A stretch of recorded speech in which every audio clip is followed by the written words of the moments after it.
Spirit, lead me where my trust is without borders. Shall we pray? Father, in the name of Jesus, we thank you for another beautiful day you have given us to share the word of God. We pray that you speak to us in a special way. In the name of the Father, the Son, and the Holy Spirit. Amen.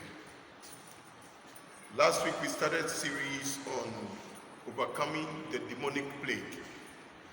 And this one comes about as a result of the presidential directive in regard to the pandemic that has befallen the nation and the entire world at large.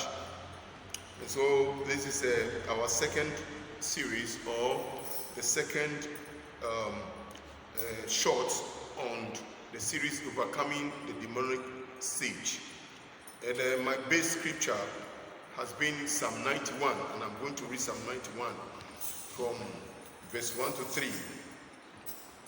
He that dwelleth in the secret place of the Most High shall abide under the shadow of the Almighty. I will say of the Lord, He is my refuge and my fortress, my God in whom I trust. Surely He will deliver thee from the snare of the fowler and from the noisome pestilence. This moment of this morning, I want to zero in on security consciousness. Security consciousness.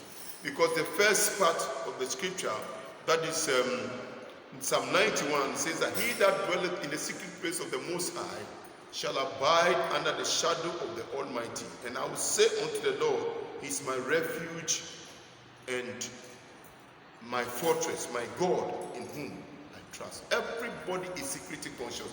Everybody is thinking about how safe I am, how safe somebody is. In the governmental circles, you see soldiers around, security folks around, so in the form of policemen and special forces meant to guard the president or to guard the presidential palace and what have you. Even in the king's palace, we have people who guard the place, and how it shows how people are conscious of security. And everywhere, everybody wants to be safe.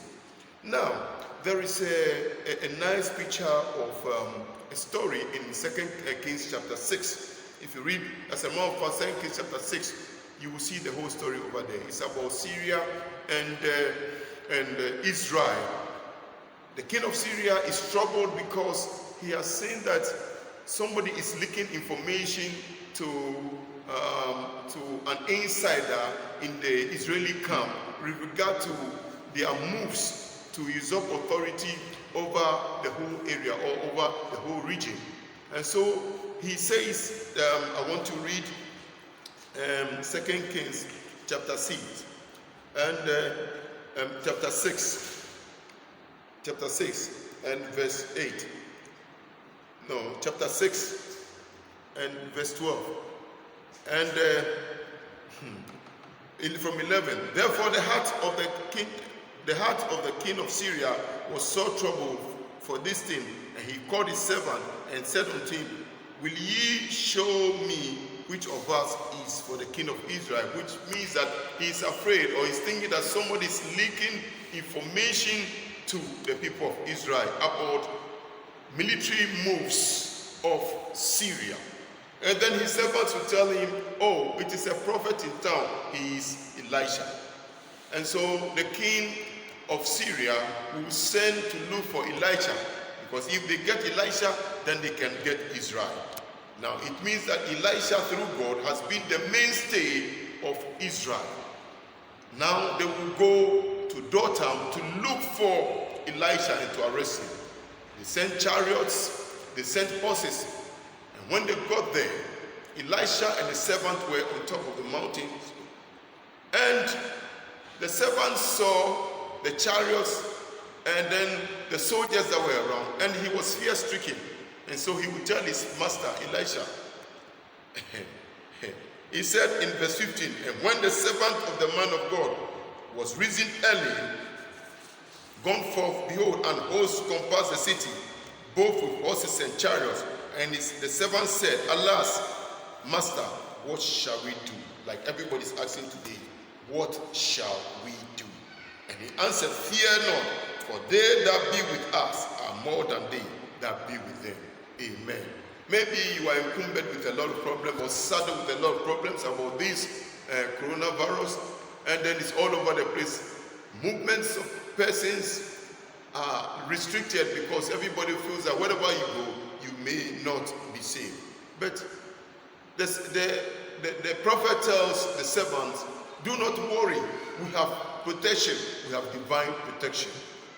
The lesson I want you to learn this morning is that you have to have the consciousness, the awareness that somebody has encircled your life, that somebody is protecting your life, therefore you are safe. And that is what the message I want to give you this morning, that if you are fear-stricken, they say cowards die many times before their death.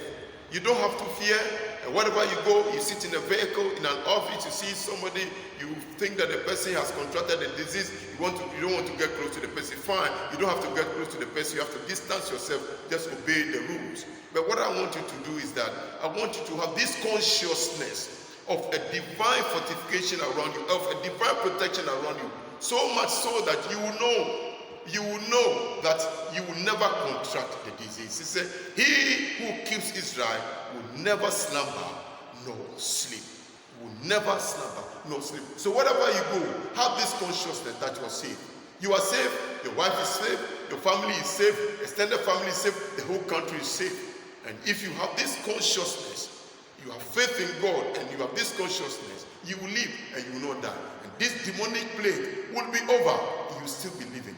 God bless you. That's what I have for you. And I pray for the entire members of Soteria Mission.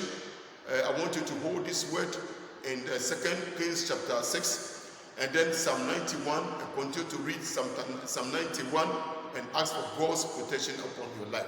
But essentially, have this consciousness that God is with you, and His divine presence is always with you. God bless you.